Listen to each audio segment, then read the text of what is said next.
CUT എക്സാമിനായി 2 മാസം മാത്രമാണ് ഇനി ബാക്കിയുള്ളത്. ഇനി പഠിച്ചു തുടങ്ങിയാൽ CUT ക്രാക്ക് ചെയ്യാൻ വേണ്ടി പറ്റുമോ എന്നുള്ളതാണ് നമ്മൾ നോക്കുന്നത്. അതിനോടൊപ്പം ഈ വർഷത്തെ കോമ്പറ്റീഷൻ ലെവൽ എന്താണ്, എത്ര സ്റ്റുഡൻസ് ആണ് എക്സാമിന് അപ്ലൈ ചെയ്തിട്ടുള്ളത്, കേരളത്തിൽ നിന്നും എത്ര പേര് അപ്ലൈ ചെയ്തു, അതുപോലെ തന്നെ എന്തായിരിക്കണം നിങ്ങളുടെ പ്രിപ്പറേഷൻ സ്ട്രാറ്റജി, അതുപോലെ എത്ര പഠിച്ചാലാണ് എക്സാം നിങ്ങൾക്ക് ക്രാക്ക് ചെയ്യാൻ വേണ്ടി പറ്റുക എന്നുള്ളതാണ് നമ്മൾ നോക്കുന്നത്. നിങ്ങൾ വീഡിയോ അവസാനം വരെ സ്കിപ്പ് ചെയ്യാതെ കാണുക.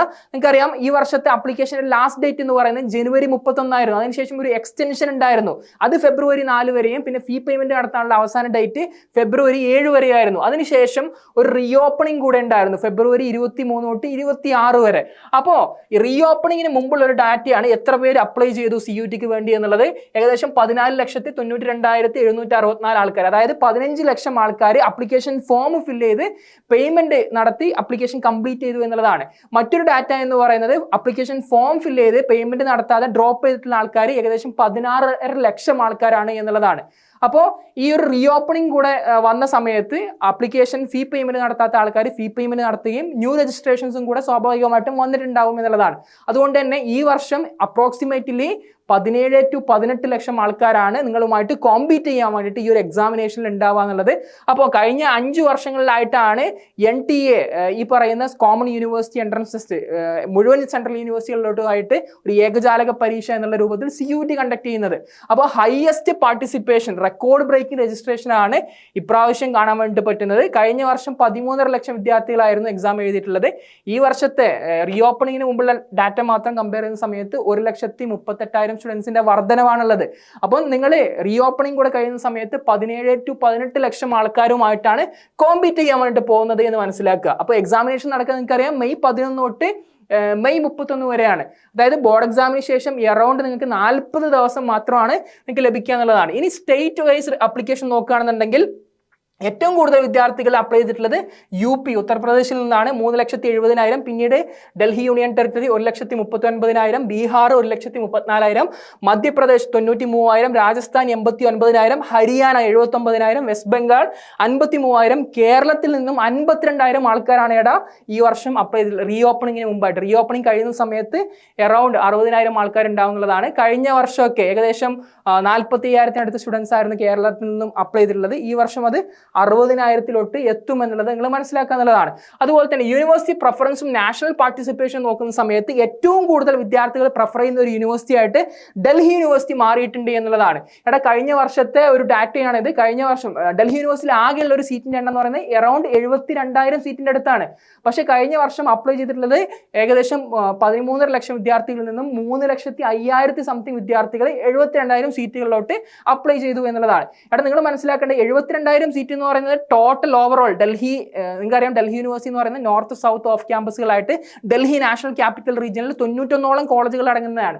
അതിൽ തന്നെ ടോപ്പ് 10 കോളേജസ് ആണുള്ളത്. അതായിരിക്കണം വെർത്തായിട്ടുള്ള കോളേജസ്, അതായിരിക്കണം നിങ്ങളുടെ ഫോക്കസ് എന്ന് പറയുന്നത്. അപ്പോൾ അങ്ങനെ വരുന്ന സമയത്ത് ആ ടോപ്പ് 10 കോളേജസ് എന്ന് പറയുമ്പോൾ ഏകദേശം 10,000 സീറ്റുകൾ ഉണ്ടാവുള്ളൂ. അതിനാണ് ഈ ഒരു 3,05,000 സ്റ്റുഡൻസ് അപ്ലൈ ചെയ്തിട്ടുള്ളത്. ടോപ്പ് 10 കോളേജസ് എന്ന് പറയുമ്പോൾ നിങ്ങൾക്കറിയാം SRCC ബികോമിനും എക്കണോമിക്സിനും വേണ്ടി ഏറ്റവും ബെസ്റ്റ് ആയിട്ടുള്ള ശ്രീറാം കോളേജ് ഓഫ് കൊമേഴ്സ് ഉണ്ട്, അതുപോലെ തന്നെ ഹിന്ദു കോളേജ് ഉണ്ട്, ഹൻസ്രജ് ഉണ്ട്, സെന്റ് സ്റ്റീഫൻസ് ഉണ്ട്, മിറണ്ട ഹൗസും, അതുപോലെ തന്നെ കിറോറിമലും, അതുപോലെ രാംജാസ് പോലുള്ള കോളേജസ് ആണ് വരിക. കഴിഞ്ഞ വർഷം ഏറ്റവും കൂടുതൽ പ്രിഫർ ചെയ്തിട്ടുള്ള കുട്ടികൾ എന്ന് പറയുന്നത് ബികോം ആയിരുന്നു. പിന്നെ അതുപോലെ തന്നെ BA honours political science, BSc honours zoology, BTech honours in mathematics and humanities BCom programme ആയിരുന്നു സ്റ്റുഡൻസിന്റെ ടോപ്പ് പ്രിഫേർഡ് ആയിട്ടുള്ള കോഴ്സസ് എന്ന് പറയുന്നത്. അപ്പോൾ പിന്നെ അതുപോലെ തന്നെ ഹ്യൂമാനിറ്റീസ് ബേസ്ഡ് ആയിട്ടുള്ള കോഴ്സിൽ നിന്നും 58.9% കൊമേഴ്സ് ബേസ്ഡ് കോഴ്സിലോട്ട് അപ്ലൈ ചെയ്തത് 20.9%. അതുപോലെ തന്നെ സയൻസ് ബേസ്ഡ് കോഴ്സിലോട്ട് 20.2% കൂടെ ഉണ്ട്. അതുപോലെ തന്നെ ഫീമെയിൽസ് എത്രയാണ്, മെയിൽസ് എത്രയാണ്, അതൊക്കെ കൊടുത്തിട്ടുണ്ടെങ്കിൽ നോക്കുക എന്നുള്ളതാണ്. അപ്പോൾ ഏറ്റവും കൂടുതൽ വിദ്യാർത്ഥികൾ അപ്ലൈ ചെയ്യുന്ന അല്ലെങ്കിൽ പ്രിഫർ ചെയ്യുന്ന ഒരു യൂണിവേഴ്സിറ്റി ആയിട്ട് ഡൽഹി യൂണിവേഴ്സിറ്റി മാറിയിട്ടുണ്ട് എന്നുള്ളതാണ്.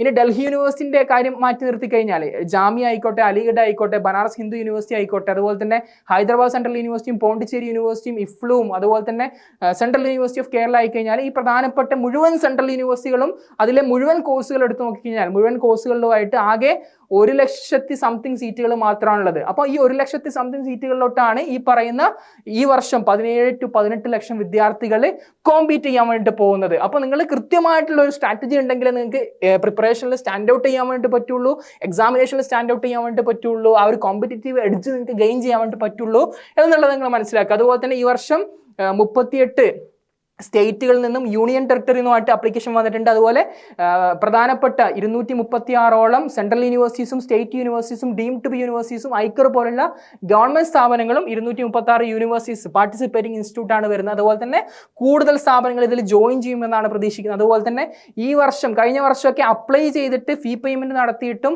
എക്സാം എഴുതാത്ത ഒരു 1.5 ലക്ഷം സ്റ്റുഡൻസിന്റെ അടുത്തുണ്ടായിരുന്നു. പക്ഷേ ഈ വർഷം അതിനുള്ള സാധ്യതയും കുറയുന്നുള്ളതാണ്. കാര്യം NTA അവരുടെ നിയറസ്റ്റ് ആയിട്ടുള്ള തൊട്ടടുത്തുള്ള സെന്ററുകൾ അനുവദിക്കാൻ വേണ്ടിയിട്ട് അതിനുള്ള പ്രിപ്പറേഷനും കൂടെ തയ്യാറെടുക്കുന്നതും കൂടെ ഉണ്ട് എന്നുള്ളത് നിങ്ങൾ മനസ്സിലാക്കുക എന്നുള്ളതാണ്. ഇനി സബ്ജക്ട് പോപ്പുലാരിറ്റി ഏറ്റവും കൂടുതൽ പേര് അപ്ലൈ ചെയ്തിട്ടുള്ള സബ്ജക്ട് നോക്കുകയാണെന്നുണ്ടെങ്കിൽ കഴിഞ്ഞ വർഷവും ഇംഗ്ലീഷ് തന്നെയാണ്, ഈ വർഷവും ഇംഗ്ലീഷ് തന്നെയാണ് വരുന്നത്.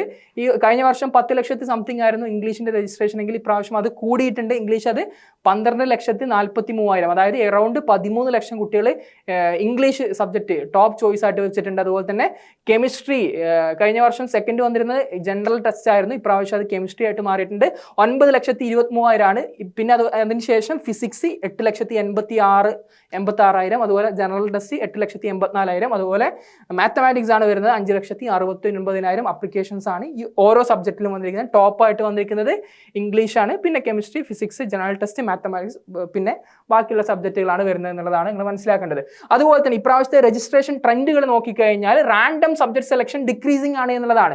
ഒരു പക്ഷേ ആദ്യ നോട്ടത്തിൽ നിങ്ങൾക്ക് ചിലപ്പോൾ ഇതൊരു നല്ല സൂചനയായിട്ട് വന്നേക്കാം, പക്ഷേ ആക്ച്വലി ഇതൊരു കോമ്പറ്റീഷൻ വർദ്ധിപ്പിക്കുന്ന ഒരു കാര്യമാണ്. കഴിഞ്ഞ വർഷമൊക്കെ അവർക്ക് വേണ്ടുന്ന കോഴ്സ് ഏതൊക്കെ യൂണിവേഴ്സിറ്റികളാണ് ഉള്ളത് അതിൻ്റെ എലിജിബിലിറ്റി ക്രൈറ്റീരിയ ഫുൾഫിൽ ചെയ്യാതെയായിരുന്നു കഴിഞ്ഞ വർഷം നിരവധിയായിട്ടുള്ള സ്റ്റുഡൻസ് അപ്ലൈ ചെയ്തിട്ടുള്ളത്. പക്ഷേ ഈ വർഷം ഞങ്ങൾ തന്നെ ഒരുപാട് PDF-ഉം കാര്യങ്ങൾ സബ്ജക്ട് കോമ്പിനേഷനും അതിൻ്റെ എലിജിബിലിറ്റി ക്രൈറ്റീരിയ ആയിട്ട് ബന്ധപ്പെട്ടുകൊണ്ട് വെബിനാറും അതുപോലെ തന്നെ മെറ്റീരിയൽസ് ഒക്കെ ഫ്രീ ആയിട്ട് തന്നെ സ്റ്റുഡൻസിന് പ്രൊവൈഡ് ചെയ്തിട്ടുണ്ടായിരുന്നു. നിങ്ങൾ ചാനൽ മുമ്പേ ഫോളോ ചെയ്യുന്ന ആൾക്കാരാണെങ്കിൽ നിങ്ങൾക്ക് മനസ്സിലാക്കാൻ വേണ്ടി പറ്റും.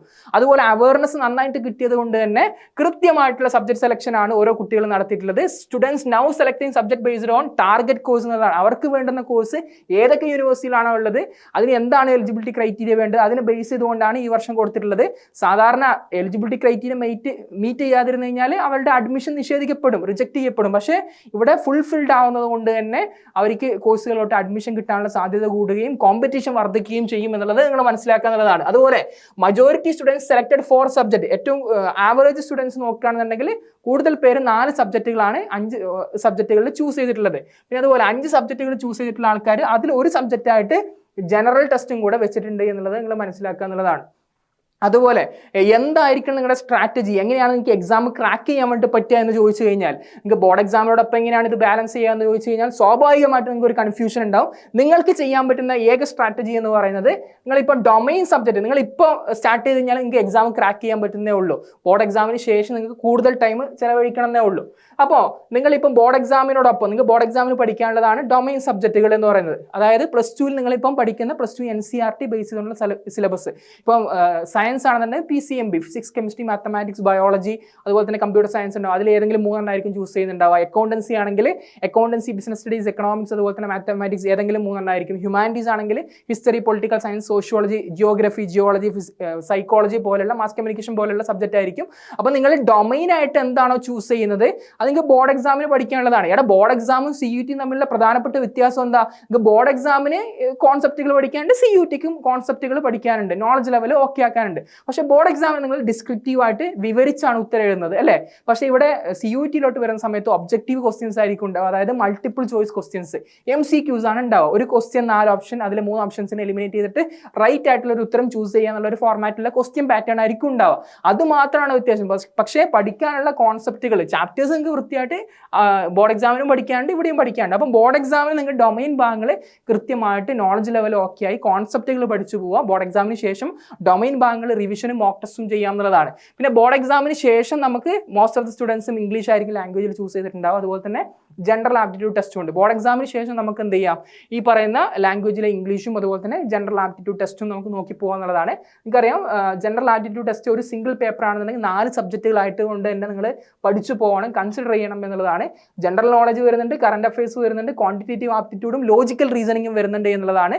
അതുകൊണ്ട് തന്നെ ബോർഡ് എക്സാമിന് ശേഷം നമുക്ക് എന്ത് ചെയ്യാം, ഈ പറയുന്ന ഡൊമൈൻ സബ്ജക്റ്റുകളുടെ റിവിഷനും അതുപോലെ തന്നെ മോക്ക് ടെസ്റ്റും PYQസും ചെയ്തു പോവാം. അതുപോലെ ജനറൽ ആപ്റ്റിറ്റ്യൂഡ് ടെസ്റ്റും ലാംഗ്വേജും ബോർഡ് എക്സാമിന് ശേഷം പഠിക്കാം എന്നുള്ള ഒരു സ്ട്രാറ്റജിയാണ് നിങ്ങൾക്ക് ഫോളോ ചെയ്യാൻ പറ്റുന്ന, കൺസിഡർ ചെയ്യാൻ പറ്റുന്ന ഒരു ഓപ്ഷൻ എന്ന് പറയുന്നത്. അതുപോലെ തന്നെ നിങ്ങളെ ഇതിന് ശേഷം എക്സാമിൽ ഹെൽപ്പ് ചെയ്യാൻ വേണ്ടിയിട്ട് നമ്മൾ എക്സ്ക്ലൂസീവ്ലി ഒരു ക്രാഷ് ബാച്ച് സ്റ്റാർട്ട് ചെയ്യാണ്. മാർച്ച് 29-നാണ് ക്രാഷ് ബാച്ച് സ്റ്റാർട്ട് ചെയ്യുന്നത്. കേരളത്തിൽ ഏറ്റവും കൂടുതൽ വിദ്യാർത്ഥികളെ സെൻട്രൽ യൂണിവേഴ്സിറ്റിയിലോട്ട് അയച്ചിട്ടുള്ള ഒരു ബാച്ചാണിത്. കഴിഞ്ഞ വർഷം 2 ഓൾ ഇന്ത്യ റാങ്കുകൾ വാങ്ങിയിട്ടുള്ള ഒരു ബാച്ചാണ് ഈ ഒരു ബാച്ച് എന്ന് പറയുന്നത്. അതായത് ഇംഗ്ലീഷ് ആയിരുന്നു ഞാൻ നേരത്തെ പറഞ്ഞത് ഏറ്റവും കൂടുതൽ രജിസ്റ്റർ ചെയ്തിട്ടുള്ള കുട്ടികൾ കഴിഞ്ഞ വർഷം ഉണ്ടായിരുന്നത്. അതിൽ ഇംഗ്ലീഷിൽ ഓൾ ഇന്ത്യ റാങ്ക് 1 ഞങ്ങളുടെ സ്റ്റുഡൻ്റ് ആയിട്ടുള്ള നിവേദക്കായിരുന്നു. ബയോളജിയിലും ഓൾ ഇന്ത്യ റാങ്ക് 1 ഞങ്ങളുടെ സ്റ്റുഡൻ്റ് ആയിട്ടുള്ള കല്യാണിക്കായിരുന്നു. അതുപോലെ 100-ലധികം കുട്ടികൾ പല സെൻട്രൽ യൂണിവേഴ്സിറ്റി, ഡൽഹി യൂണിവേഴ്സിറ്റിയിലും ജാമിയയിലും അലിഗഡിലും പോണ്ടിച്ചേരിയിലും ഹൈദരാബാദിലും ബനാറസിലും ഇഫ്ലുലൊക്കെ ആയിട്ട് ജോയിൻ ചെയ്തിട്ടുണ്ട്. If they can do that you can also do that. അപ്പോൾ നിങ്ങൾ ചെയ്യേണ്ടത് ഈ ഒരു ക്രാഷ് ബാച്ചിൽ ജോയിൻ ചെയ്യുക എന്നുള്ളതാണ്. ഏറ്റവും ബെസ്റ്റ് ഫാക്കൾട്ടീസിന്റെ ക്ലാസ്സുകൾ, ഡെയിലി ലൈവ് സെഷൻസ് ഉണ്ടാവും, കൂടാതെ റെക്കോർഡ് ക്ലാസ്സസ് ഉണ്ടാവും, പ്രീ റെക്കോർഡ് ക്ലാസ്സസും ഉണ്ടാവും.